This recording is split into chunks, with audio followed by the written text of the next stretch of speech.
Good morning, church. Today's inspiration comes from Paul in his letter to the Philippians. In chapter 1, verses 12 through 14, Paul says, "Now I want you to know, brothers and sisters, that what has happened to me has actually served to advance the gospel. As a result, it has become clear throughout the whole palace guard and to everyone else that I am in chains for Christ. And because of my chains, most of the brothers and sisters have become confident in the Lord and dear all the more to proclaim the gospel without fear."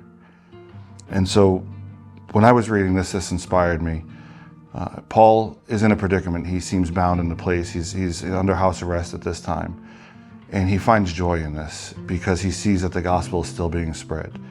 And when he realizes that his work is where he is, that he's not being held in chains by the Roman Empire, but he's being held in chains by Christ. Christ has him placed there in that moment.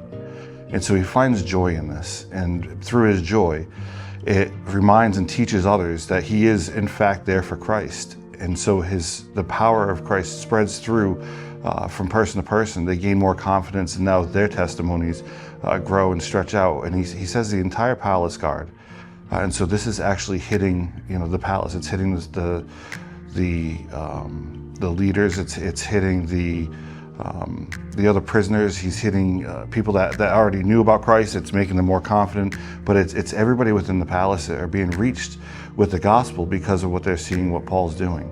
And so while you're fasting, you may have found yourself in places before, be stuck in the middle of a place now where you feel that you're in prison. You feel like you're going through a tribulation, something that you don't understand, and you're asking God, why am I here? I'm trying to do this and I'm trying to do that. I've given this up for you, Lord.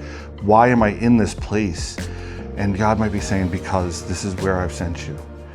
And so I encourage you, if you're in these places while you're fasting, pray, spend time with the Lord and see who it is that he has for you to impact that, might be around you, or what you can reach or who you can reach with the gospel. And in all things, what inspires me too is even in chains, Paul always found joy. And so that's what gave the others confidence around him.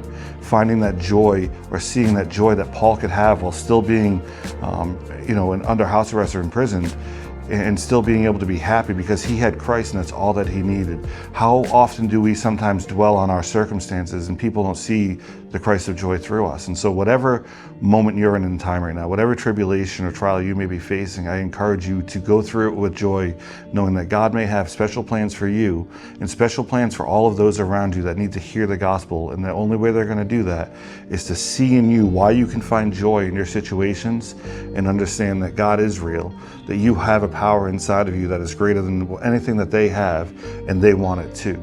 So I encourage you where you are in your situations today to bring joy to others, to bring the gospel to others, and see how God will use you in his mighty kingdom. Thank you.